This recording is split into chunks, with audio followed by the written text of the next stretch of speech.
Bonjour tout le monde, moi c'est Rachel Alexandre, vous êtes sur Extension Caribéenne TV et c'est notre tout premier podcast. On parlera de plein de sujets intéressants dans les prochains podcasts qui sûrement va vous aider dans votre quotidien. Aujourd'hui, je vais vous parler sur les 10 aliments à éviter ainsi que les fruits en cas de diabète ou de l'obésité. En effet, l'obésité est le premier facteur de risque du diabète et 80% des obèses sont diabétiques.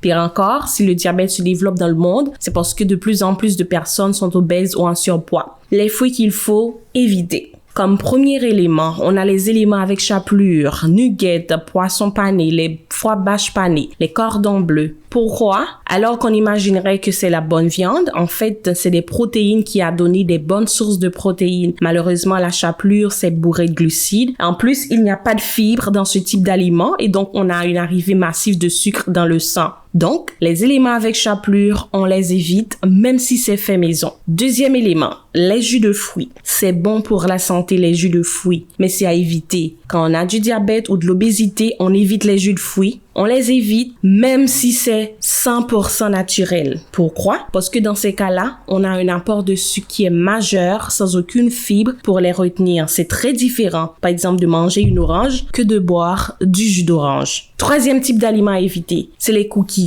C'est moins bon que manger un concombre. Donc, on évite les biscuits, les pâtisseries, les chips, les produits transformés avec plein de sucre dedans comme les barres céréales, etc. Tout ce qui est sucrerie, gâteau, on évite. J'espère aussi que tout le monde sait, par exemple, que à la fin d'un repas, c'est toujours mieux de manger un fruit que des desserts ou des gâteaux. Et en quatrième position, on a les aliments ultra transformés. Les aliments ultra transformés, c'est-à-dire des aliments qui ont été tellement travaillés. En plus, souvent, les industriels de l'alimentation rajoutent dedans du sucre, ils rajoutent du sel, du gras, etc. En tout cas, tout ce qui est ultra transformé, on les évite. En d'autres termes, quand on a du diabète et quand on a de l'obésité, c'est une occasion. C'est presque une obligation de réapprendre à faire à manger soi-même et à éviter au maximum les aliments qui sont déjà préparés de façon industrielle, tels que les pizzas surgelées, les plats qui sont déjà tout préparés, tels qu'une moussaka à feu de maison, par exemple, mais il y a beaucoup moins de sucre dedans qu'une moussaka surgelée qu'on va réchauffer, même si c'est plus facile. Donc, les aliments ultra transformés, on les évite. Cinquième type d'aliments à éviter, on a l'alcool. Tout ce qui est par exemple des cocktails, c'est des bombes de sucre. Tout ce qui est alcool sucré, des vins blancs, champagne, les vins rosés, etc.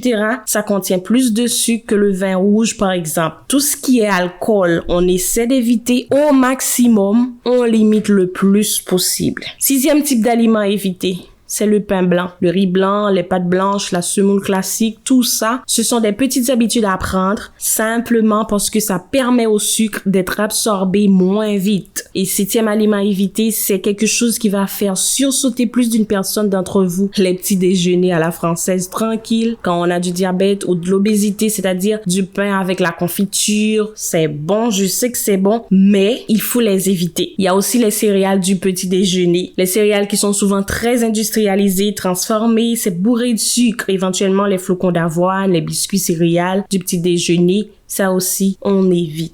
Huitième type d'aliment à éviter, les purées de pommes de terre. Ça paraît pourtant très naturel, une purée de pommes de terre, mais c'est à éviter. Et en neuvième position, on a les fruits. Mais lesquels? Je vais vous dire. Il y a 10 fruits assez courants, assez habituels. On commence par quelque chose de normalement facile. Il y a les fruits secs tels que les raisins secs. C'est bourré de sucre. C'est pour ça qu'on doit les éviter. Les pommes. Est-ce que c'est bon d'utiliser et de manger les pommes quand on est diabétique ou en surpoids? Mais oui, on peut les manger. Il y a les oranges, on peut les manger, mais on ne peut pas boire le jus même si c'est 100% naturel. On a les cerises, c'est non. On a les bananes, c'est non. Pour la pêche, c'est oui, on peut. Parce que même s'il y a une teneur en sucre, mais c'est très très riche en fibres. La pêche, pas le jus. Il y a la fraise framboise, on peut pas. Il y a la mangue, non, c'est trop riche en sucre. Il y a la pastèque, on évite aussi. Poire, Oui, parce que les poires sont comme les pommes, on peut les manger. Ça contient un peu plus de sucre, mais c'est très riche aussi en fibres. Voilà, normalement, avec ces fruits, je pense que vous savez quand même lesquels manger et lesquels ne pas manger. C'est pas un aliment en particulier, mais c'est la façon de manger, ou encore c'est la façon de le manger. En particulier, plus l'aliment s'approche de sa forme naturelle, et mieux c'est. C'est pour ça que c'est toujours mieux de manger les fruits au lieu de prendre les jus de fruits. Voilà, j'étais très heureuse de partager avec vous ce podcast. J'espère que vous allez partager, liker, vous abonner et j'espère vous retrouver bientôt. Si vous voulez me suivre, vous pouvez aller sur TikTok, sur Facebook, sur YouTube, sur Instagram et surtout sur notre site www.extensioncaribbean.tv. D'accord, je vous laisse et à la prochaine.